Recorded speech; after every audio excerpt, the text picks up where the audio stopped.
Jack London. Love of life.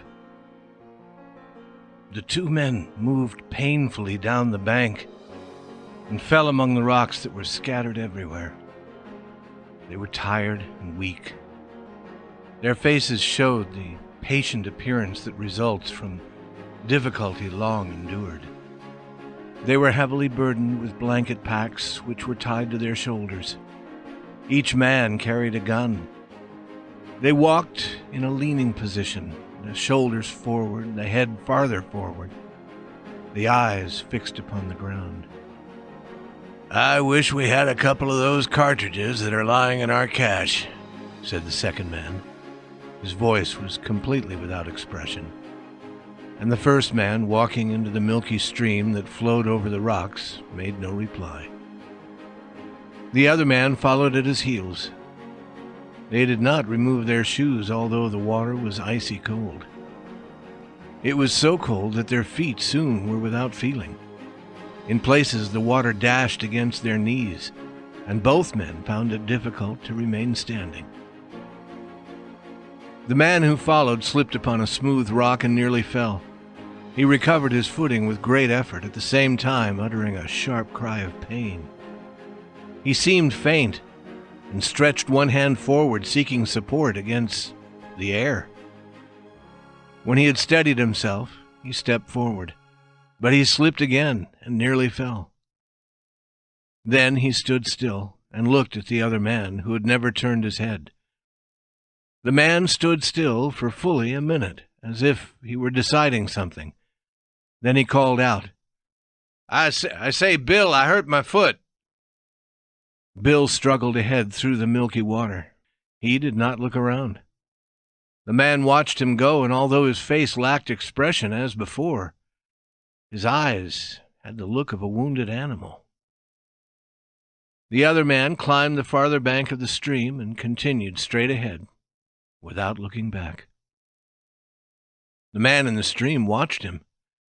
His lips trembled a little. "Bill!" he cried. It was the despairing cry of a strong man in trouble, but Bill's head did not turn. The man watched him go, struggling forward up the hill toward the skyline. He watched him go until he passed over the hilltop and disappeared.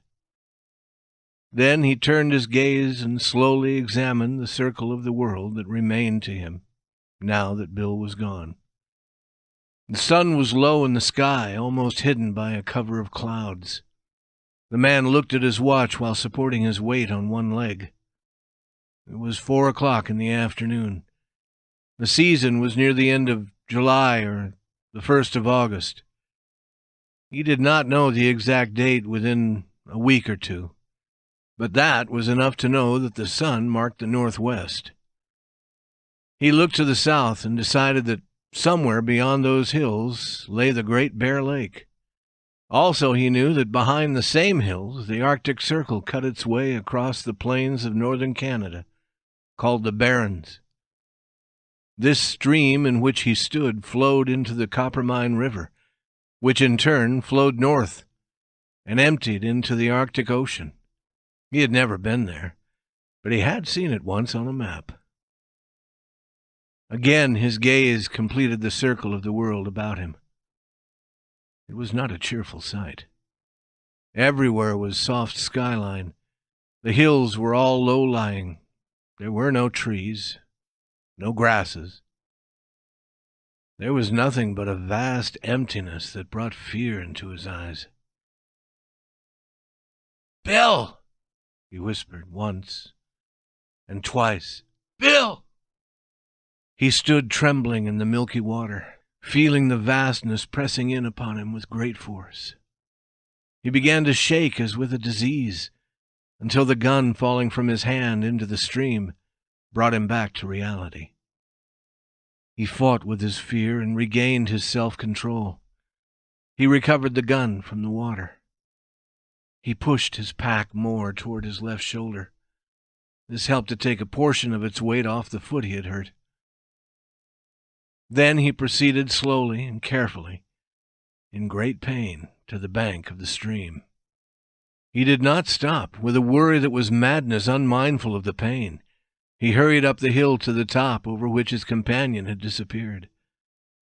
But at the top he saw a valley empty of life. He fought with his fear again, and won. Then once more he moved the pack farther toward his left shoulder and struggled down the hill. The bottom of the valley was very wet. Thick plant life held the moisture close to the surface, and the water flowed from under his feet at every step. He picked his way carefully across the valley and followed the other man's footsteps along the rocks, which made small islands in the sea of wet plant life. Although alone, he was not lost. Farther on, he knew, he would come to where dead pine trees bordered the shore of a little lake. In the language of that country, it was called the Land of Little Sticks. Into that lake flowed a small stream, the water of which was not milky. There was grass along that stream, but no trees. He would follow the stream until it divided. He would cross this place of dividing to another stream flowing to the west. This he would follow until it emptied into the River Dease. Here he would find a cache under an upturned boat covered with many rocks. In this cache there would be cartridges for his empty gun, and fish hooks and lines. Everything he needed for catching food would be there. Also he would find flour, a little meat, and some beans. Bill would be waiting for him there, and they would find a boat and row south down the Dease to the Great Bear Lake. And south across the lake they would go, ever south, until they came to the Mackenzie River. And south, always south they would go, while the winter raced after them, and the ice formed in the streams, and the days grew cold. South they would go, to some warm place where the trees grew tall and full, and there was food without end. These were the thoughts of the man as he struggled forward. But as strongly as he struggled with his body, he struggled equally with his mind. He tried to believe that Bill had not deserted him. Surely Bill would wait for him at the cache. He was forced to think this thought. Otherwise, there would not be any reason to continue, and he would lie down and die. As the ball of the sun sank slowly into the northwest, he recalled every inch of his and Bill's flight south ahead of the oncoming winter, and he thought again and again of the food in the cache. It had been 2 days since he had anything to eat. It was a far longer time since he had had enough to eat. Often he picked muskeg berries, put them into his mouth, and ate them. A muskeg berry is a small seed in a drop of water. In the mouth, the water melts away and the seed tastes bitter. The man knew there was no real food value in the berries, but he ate them, patiently, with a hope greater than his experience. At 9 o'clock that night, he hit his toe on a rocky surface, and from weakness and tiredness, he fell to the ground. He lay for some time without movement on his side. He took his pack from his back and dragged himself into a sitting position. It was not yet dark. While some light remained, he felt among the rocks for pieces of dried plants. When he had gathered a pile, he built a fire and put a tin pot of water on it to boil. He unwrapped his pack. The first thing he did was to count his matches. There were 67. He counted them 3 times to be sure. He divided them into several portions, wrapping them in paper. He put one portion in his empty tobacco pack, another in the inside band of his hat, and a third under his shirt against his flesh. This accomplished, he began to worry whether he had counted correctly. He unwrapped them all and counted them again. Yes, there were 67. He dried his wet shoes and socks by the fire. The moccasins were badly torn. His socks were worn through in places and his feet were bleeding. The area between his foot and leg, the ankle, was very painful. He examined it. It had swelled until it was as large as his knee. He cut a long strip from one of his 2 blankets and bound the ankle tightly. He cut other strips and bound them about his feet to serve both for moccasins and socks. Then he drank the pot of hot water, wound his watch, and pulled his blankets around him. He slept like a dead man. The brief darkness at midnight came and went. Then the sun rose in the northeast. It can be better said that day dawned in that quarter of the sky because the sun was hidden by gray clouds. At 6 o'clock in the morning he waked, quietly, lying on his back. He gazed straight up into the gray sky and knew that he was hungry. As he lifted himself on his elbow, he was frightened by a loud noise. There was a caribou looking at him curiously. The animal was not more than 50 feet away, and instantly into the man's mind came the picture of caribou meat cooking over a fire. From habit, he reached for the empty gun and aimed it. The caribou leaped away and disappeared across the rocks. The man cursed and threw the empty gun on the ground.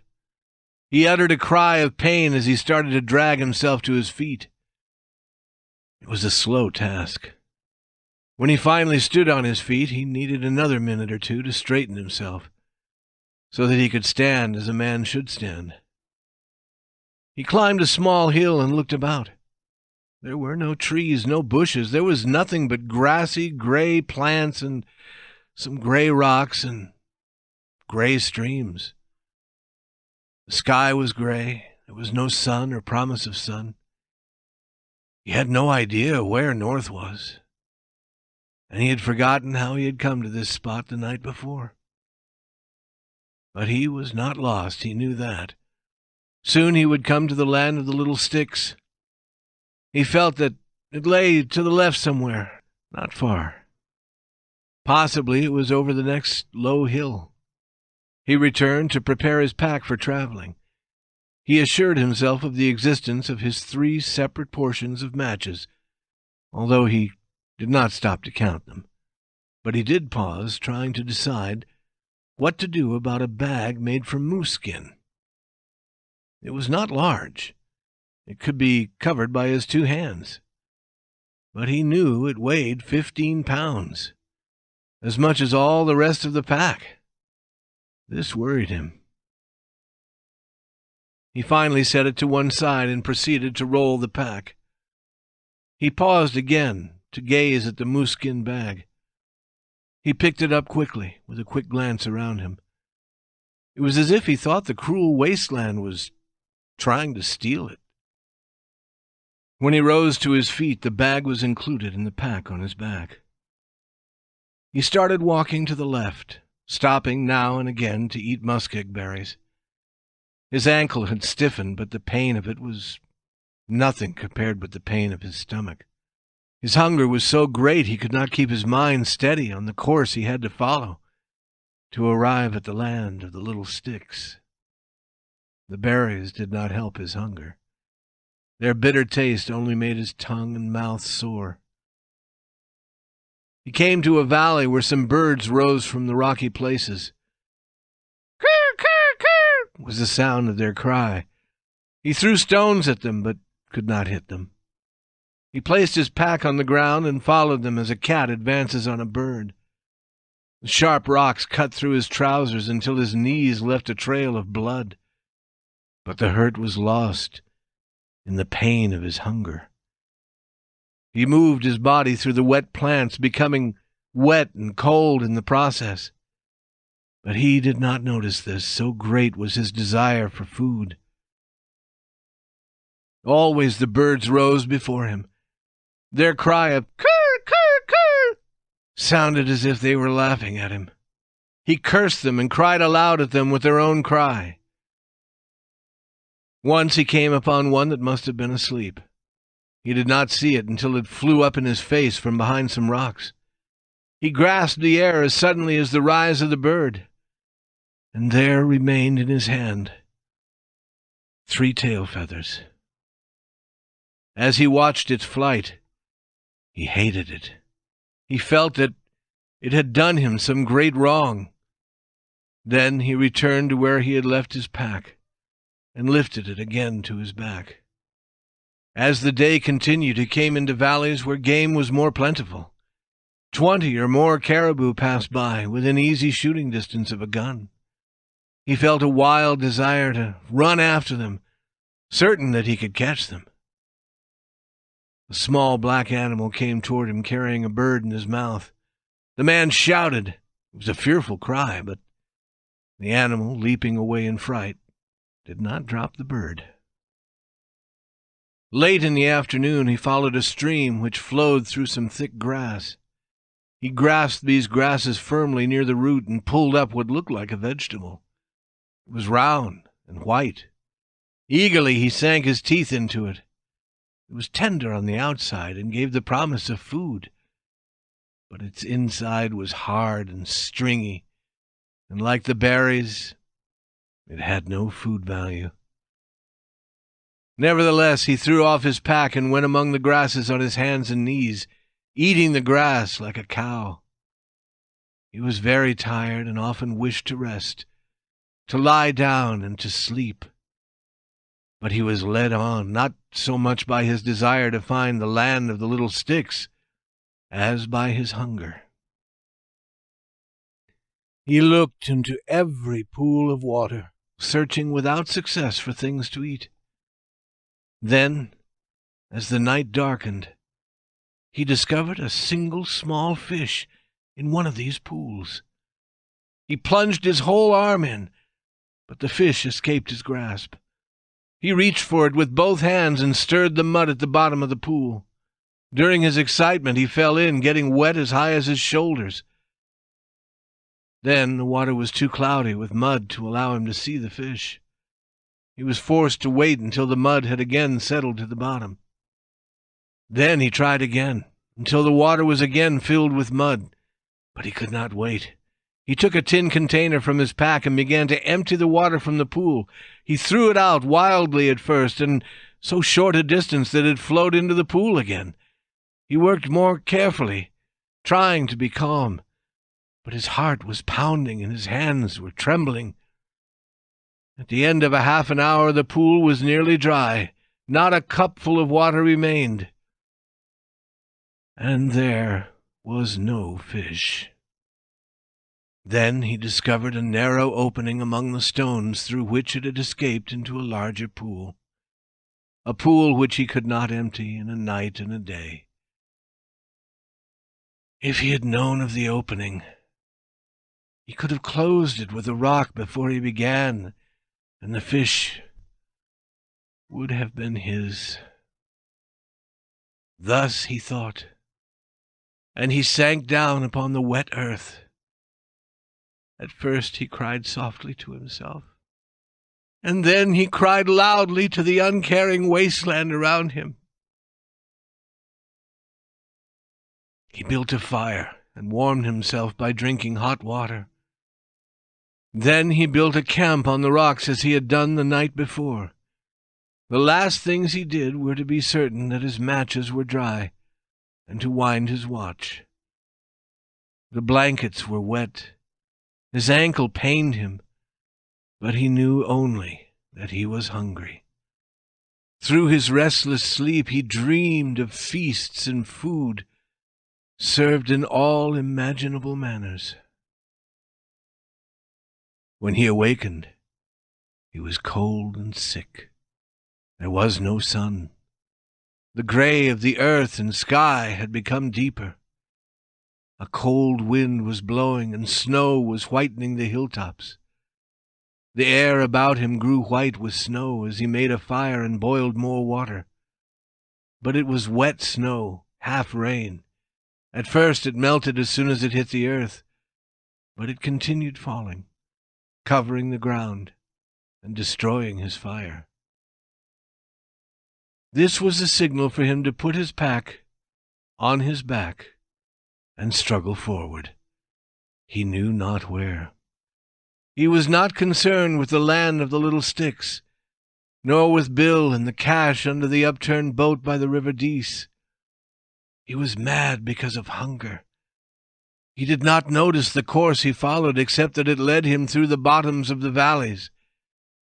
He felt his way through the wet snow to the watery muskeg berries, and was guided by touch as he pulled up the grass by the roots.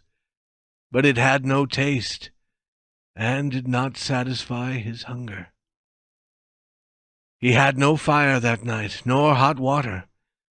He pulled his blanket around him to sleep the broken sleep of hunger. The snow became a cold rain.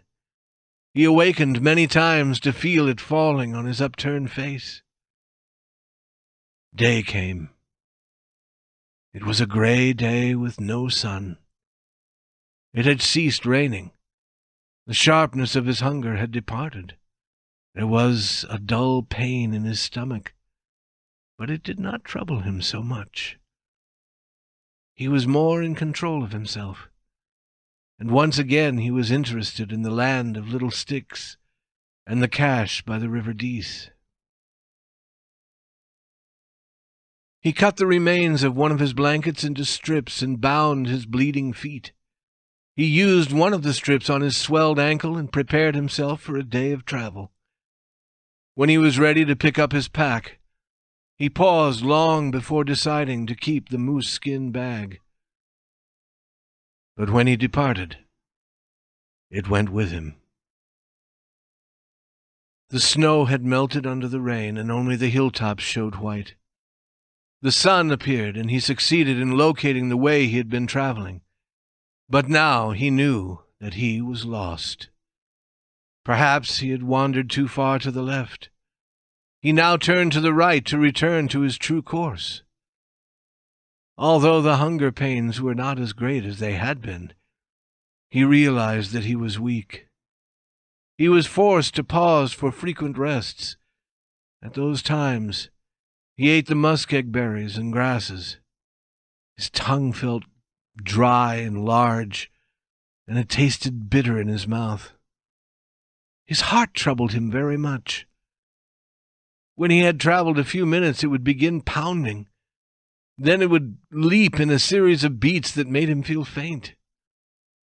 In the middle of the day, he found 2 small fish in a large pool. It was impossible to empty it. But he was calmer now, and he managed to catch them. They were no bigger than his little finger, but now he was not particularly hungry. The dull pain in his stomach had been growing duller. It almost seemed that his stomach was asleep. He ate the fish with great care. The eating was an act of pure reason. Although he had no desire to eat, he knew that he must eat to live. In the evening, he caught 3 more small fish, eating 2 and saving the 3rd for breakfast. The sun had dried the wet plants, and he was able to build a fire. He had not traveled more than 10 miles that day. The next day, traveling whenever his heart permitted, he went no more than 5 miles. But his stomach did not give him any pain. It seemed to be sleeping. He was now in a strange country, too, and the caribou were becoming more plentiful. There were wolves also. Their howls could be heard across the land, and once he saw 3 of them crossing his path. Another night passed, and in the morning, being more reasonable, he untied the leather string that held the moose-skin bag. From its open mouth poured a yellow stream of gold dust. He divided the gold into 2 equal parts. 1/2, wrapped in a piece of a blanket, he hid among a large formation of rocks. The other half he returned to his bag. He also began to use strips of the 1 remaining blanket for his feet. He still kept his gun, because there were cartridges in that cache by the River Dease. This was a cloudy day, and this day hunger waked in him again. He was very weak. It was no uncommon thing now for him to fall. Once he fell into a bird's nest. There were 4 tiny birds, a day or so old, no more than a mouthful. He ate them greedily, putting them alive into his mouth and crushing them like eggshells between his teeth. The mother bird flew about him with cries of anger. He used his gun as a club with which to hit her, but she flew beyond his reach. He threw stones at her and by chance broke a wing. She then ran away, dragging the broken wing, with him following her. The little birds had not satisfied his hunger. He jumped along on his painful ankle, throwing stones and screaming loudly at times. At other times he struggled along silently, picking himself up patiently when he fell, or rubbing his eyes with his hand when faintness threatened to overpower him. The bird led him across some wet ground in the bottom of the valley. He discovered footprints in the wet grasses. They were not his own, he could see that. They must be Bill's. But he could not stop because the mother bird was running ahead. He would catch her first, then he would return and examine the footprints. He tired the mother bird, but he tired himself also. She lay on her side, breathing heavily. He lay on his side 12 feet away, unable to move toward her. And as he recovered, she recovered. She flew beyond reach as his hungry hands stretched out to catch her. The hunt started again. Night darkened, and she escaped. He fell because of weakness, cutting his face. He did not move for a long time. Then he rolled on his side. He wound his watch and lay there until morning. It was another gray day. Half of his last blanket had been used for foot wrappings. He failed to find Bill's trail again. It was not important. His hunger drove him on. He wondered if Bill too were lost. By the middle of the day, the weight of his pack became too great. Again he divided the gold, this time merely pouring half of it on the ground. In the afternoon he threw away the rest of it. There remained now only the half of the blanket, the tin container, and the gun. A hallucination began to trouble him. He felt certain that one cartridge remained. It was in his gun, and he had not seen it. However, he knew all the time that the gun was empty. But the hallucination continued. He fought it for hours. Then he opened his gun eagerly, only to find nothing inside. He struggled ahead for half an hour, when the hallucination arose again. Again he fought it, and still it continued. To give himself relief, he again opened the gun, and found it empty. At times his mind wandered even further, but these moments away from reality were brief, because always the pains of hunger forced him to return. Once, as his mind was wandering, he was returned to reality by a sight that almost caused him to faint. Before him stood a horse. A horse! He could not believe his eyes. A thick cloud was in his eyes, flashing with points of light. He rubbed his eyes fiercely to clear his sight. Then he saw before him not a horse, but a great brown bear.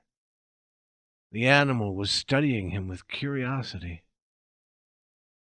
The man had brought his gun half the distance to his shoulder before he realized what he was doing. He lowered it and drew his hunting knife from its cover. Before him was meat and life. He ran his finger along the edge of the knife. It was sharp. The point was sharp. He would throw himself on the bear and kill it. But his heart began its pounding. Then came its wild leap, and he began to feel faint. His wild courage was replaced by a great fear. In his weakness, what if the animal attacked him? He drew himself up tall, grasping the knife and staring hard at the bear.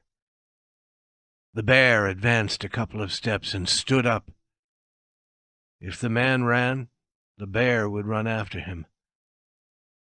But the man did not run. He was alive now with the courage of fear. The bear moved away to one side with a threatening noise. He himself was fearful of this strange creature that appeared unafraid. But the man did not move. He stood still until the danger was past. Then he yielded to a fit of trembling and sank to his knees on the wet grass. He regained control of himself and then started to move forward, afraid now in a new manner. It was not the fear that he would die from lack of food. He was afraid that he would be destroyed by forces other than starving. There were the wolves. Across the wasteland their howls could be heard, making the air itself a threat most real to him. Now and again the wolves in groups of 2 and 3 crossed his path, but they stayed away from him. They were not in sufficient numbers to attack, and besides, they were hunting caribou. Caribou did not battle, while this strange creature that walked on 2 legs might bite. In the afternoon he came upon scattered bones where the wolves had made a kill. What remained had been a young caribou an hour before. He studied the bones, cleaned of any flesh. They were still pink with the life in them which had not yet died. Might he look like that before the day was done? Was this life a fleeting thing without meaning? It was only life that pained. There was no hurt in death. To die was to sleep. It meant rest. Then why was he not content to die? But he did not think about these things for very long. He was soon seated in the grass, a bone in his mouth, biting at the bit of life that made it yet pink. The sweet, meaty taste drove him mad. He closed his teeth firmly on the bones. Sometimes it was the bone that broke, sometimes his teeth. Then he crushed the bones between the rocks. He pounded them into tiny pieces and ate them. He was in such a hurry that he pounded his fingers, too. He felt surprised at the fact that his fingers did not hurt much when they were caught under the rock. Then came frightful days of snow and rain. He did not know when he made camp and when he broke camp. He traveled in the night as much as in the day. He rested whenever he fell, moving ahead whenever the dying life in him started up again. He, as a man, no longer struggled. It was the life in him, unwilling to die, that drove him on. He did not suffer, nor feel pain, but his mind was filled with hallucinations and wild dreams. But he still ate the crushed bones of the young caribou, which he had gathered and carried with him. He crossed no more hills, but followed a large stream which flowed through a wide valley. He did not see this stream, nor this valley. He saw nothing except hallucinations. One morning he awakened with his mind clear, lying on his back on a rocky surface. The sun was shining bright and warm. Far away he heard the noises made by the young caribou. He remembered rain and wind and snow. But whether he had been beaten by the storm for 2 days or 2 weeks, he did not know. For some time he lay without movement. The friendly sun poured down upon him and filled his body with its warmth. A fine day, he thought. Perhaps he could succeed in locating himself. By a painful effort, he rolled on his side. Below him flowed a wide river. Its unfamiliarity puzzled him. Slowly he followed it with his eyes as it curved among the bare hills. They were more bare and lower than any hills he had yet seen.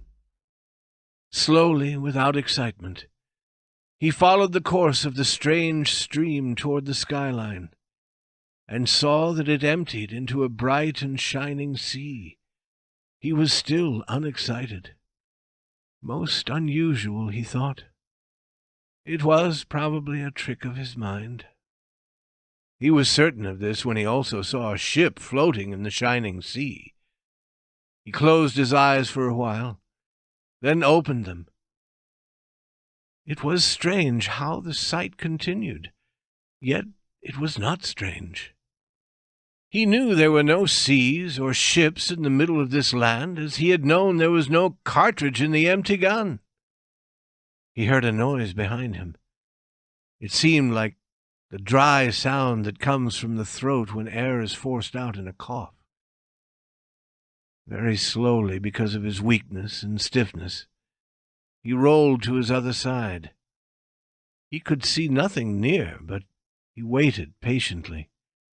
Again came the cough, and there, between two rocks, he saw the gray head of a wolf. The sharp ears did not stand up as straight as he had seen them on other wolves. The eyes were dull, and the head seemed to hang. The animal opened and shut its eyes frequently in the sunshine. It seemed sick. As he looked, it coughed again. This was real, he thought. He turned on the other side to see the reality of the world which had been hidden from him before by his hallucination. But the sea still shone, and the ship was still there.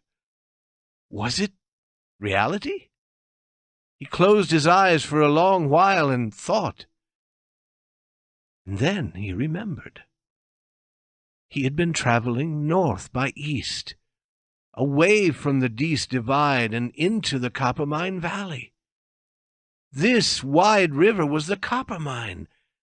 That shining sea was the Arctic Ocean. That ship was a fishing boat which had wandered east from the mouth of the Mackenzie River. Now it was lying in Coronation Gulf. He remembered the map that he had seen long ago, and it was all clear and reasonable to him. He sat up and turned his attention to immediate affairs. He had worn holes through the blanket wrappings, and his feet were like shapeless pieces of meat. His last blanket was gone. His gun and knife were both lost. He had also lost his hat somewhere, with the matches and the band. The matches against his chest were safe and dry inside the paper. He looked at his watch. It marked 11 o'clock and was still going.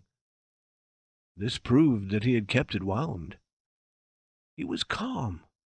Although very weak, he had no feeling of pain. He was not hungry. The thought of food was not even pleasant to him. Whatever he did was done entirely by reasoning. He tore off the legs of his trousers to the knees and bound them about his feet. Somehow he had succeeded in keeping the tin container. He would have some hot water before he began what he knew was to be an awful journey to the ship. His movements were slow. He shook as if with a disease. When he started to gather dried grasses, he found he could not rise to his feet. He tried again and again. Then he contented himself with moving about on his hands and knees. Once he went near the sick wolf. The animal dragged itself out of the way, licking its face with a tongue which seemed hardly to have the strength to curl. The man noticed that the tongue was not the customary healthy red, but was a yellowish-brown and covered with a half-dried coating. After he drank some hot water, the man found he was able to stand. He could even walk as well as a dying man might be supposed to walk. But every minute or two he was forced to rest. His steps were unsteady, as were the steps of the wolf behind him. That night, when the shining sea was hidden in the blackness, he knew he was nearer to it by no more than 4 miles. Through the night he heard the cough of the sick wolf, now and then the noises of the young caribou. There was life all around him, but it was strong life, very much alive and well. He knew the sick wolf was following the sick man's steps in the hope that the man would die first.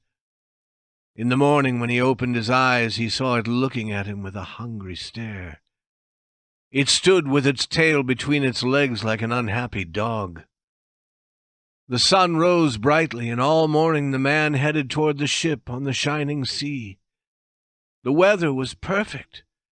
It was the brief return of summer which was usual in that country. It might continue for a week, or tomorrow or the next day it might be gone. In the afternoon the man came to a track. It was that of another man who did not walk, but who dragged himself on his hands and knees.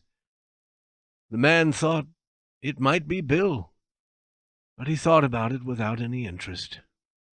He had no curiosity. Feeling and emotion had left him. He was no longer able to feel pain, yet the life that was in him drove him ahead. He was very tired, but it refused to die. It was because it refused to die that he still ate muskeg berries and small fish, drank his hot water, and kept a careful eye on the sick wolf. He followed the track of the other man, who dragged himself along. Soon he came to the end of it. There were a few freshly cleaned bones where the grass was marked by the footprints of many wolves. He saw a moose-skin bag, exactly like his own. It had been torn by sharp teeth. He picked it up, although its weight was almost too much for his weak fingers. Bill had carried it to the end. Now he would have the last laugh. He would live and carry it to the ship in the shining sea. He laughed aloud, making an inhuman sound, and the sick wolf howled with him. The man ceased suddenly. How could he laugh at Bill, if that were Bill? If those bones, so pinky white and clean, were Bill? He turned away. Bill had deserted him, but he would not take the gold, nor would he eat Bill's bones. Bill would have done so, however, had their situations been exchanged. He came to a pool of water. Bending over it in search of fish, he threw his head back as if he had been struck. He had caught sight of his face in the water. So awful was it that his feelings were stirred long enough to be shocked. There were 3 fish in the pool, which was too large to empty. After several attempts to catch them in his tin container, he stopped. He was afraid, because of his great weakness, that he might fall and sink into the water. It was for this reason, too, that he did not trust himself to ride down the river atop one of the many logs to be found along its banks. That day he lessened the distance between him and the ship by 3 miles. The next day he traveled only 2 miles, because he was now dragging himself on his hands and knees as Bill had done. At the end of the 5th day the ship was still 7 miles away. He was unable to travel as much as a mile a day. However, the summer weather continued, and he continued to move toward the ship. And always the sick wolf coughed at his heels. His knees had become red meat like his feet. Although he bound them with the shirt from his back, it was a red track he left behind him on the grass and stones. Once, glancing back, he saw the wolf licking his bloody track hungrily. He saw clearly what his own end might be, unless he could kill the wolf. Then began as awful an event as has ever been told. 2 sick creatures, dragging their dying bodies across a wasteland and hunting each other's lives. Had it been a well wolf, it would not have mattered so much to the man. But the thought of feeding the mouth of that nearly dead thing was hateful. His mind had begun to wander again, and he was troubled by hallucinations. His reasonable moments grew shorter. He was awakened once from a faint sleep by a cough close to his ear. The wolf leaped back, losing its footing and falling in its weakness. It was a funny sight, but he could not laugh. Nor was he afraid. He was too far gone for that. But his mind was, for the moment, clear, and he lay and considered. The ship was no more than 4 miles away. He could see it quite well when he rubbed his eyes. He could also see the white sail of a small boat cutting the water of the shining sea. But he could never drag himself those 4 miles. He knew that, and was very calm about the fact. He knew that he could not travel another 1/2 mile, and yet he wanted to live. It was unreasonable that he should die after all he had been through. Fate asked too much of him. And dying, he could not accept death. It was madness, perhaps, but in the very grasp of death he refused to die. He closed his eyes and tried to keep himself calm. He struggled against the awful desire for sleep that threatened him. It was much like a sea, this deadly sleepiness. It rose and rose, mastering his entire self bit by bit. Sometimes he was almost lost, swimming through its waters with a weakening effort. Then, by some strange power of the soul, his will would strike out more strongly against it. Without movement, he lay on his back. He could hear slowly drawing nearer and nearer the sound of the sick wolf's breathing. It came closer, always closer, and he did not move. It was beside his ear. The dry tongue moved across his face. His hands struck out. Actually, he had willed them to strike out. The fingers were curved, but they closed on empty air. Quickness requires strength, and the man had not his strength. The quiet waiting of the wolf was awful.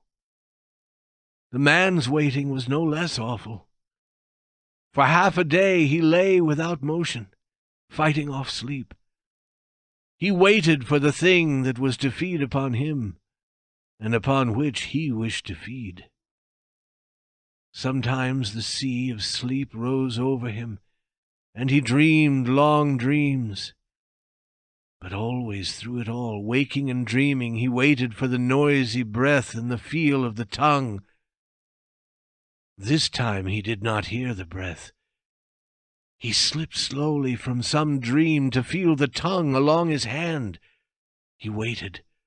The teeth pressed softly, then more firmly. The wolf was using its last strength in an effort to sink its teeth into the food for which it had waited so long. But the man, too, had waited long. The hand closed on the wolf's mouth. Slowly, while the wolf struggled weakly, the other hand moved across the wolf's body. 5 minutes later, the whole weight of the man's body was on top of the wolf. The hands had not sufficient strength to grasp the wolf about the throat until it died, but the face of the man was pressed close to the throat of the wolf, and the mouth of the man was full of hair. At the end of 1/2 an hour, the man felt some warm drops of blood in his throat. It was not pleasant. It was like hot melted metal being forced into his stomach, and it was forced by his will alone. Later, the man rolled on his back and slept. There were some scientists traveling on the fishing ship Bedford. From where they stood on the ship, they could see a strange object on the shore. It was moving down the beach toward the water. They were unable to decide what it was. Being men of science, they climbed into a smaller boat and went ashore to examine it. And they saw something that was alive, but which could hardly be called a man. It was blind and did not know what it was doing. Its movements produced little effect, but still it continued to drag itself across the ground at the rate of about 20 feet an hour. 3 weeks later, the man lay in a bed on the fishing boat. With tears streaming down his face, he told who he was and what he had experienced. He also talked without meaning about his mother and a home in California among the flowers. The days were not many after that, when he sat at table with the scientists and the ship's officers. He delighted in the sight of so much food, and watched it carefully as it went into the mouths of others. With the disappearance of each mouthful, an expression of sorrow came into his eyes. He was not mad, however. He hated those men at mealtimes. He was afraid that there would not be enough food. He inquired of the cook, the cabin boy, the captain concerning the food supply. They reassured him numerous times, but he would not believe them, and went into the kitchen to see with his own eyes. It was noticed that the man was getting fat. He grew bigger with each day. The scientists shook their heads and gave their opinions on the problem. They limited the amount of food given to the man at his meals, but still his weight increased. The seamen smiled. They knew. And when the scientists decided to observe the man, they learned the reason. They saw him walk about the ship after breakfast. Like a man begging with an outstretched hand, he approached a seaman. The seaman smiled and gave him a piece of bread. He grasped it and looked at it as a greedy man looks at gold. Then he put it inside his shirt. He received similar gifts from other smiling seamen. The scientists were careful. They allowed him to continue. But they secretly examined his bed. It was lined with bread. Every inch of space was filled with bread. Yet he was not mad. He was preparing for another possible famine, that was all.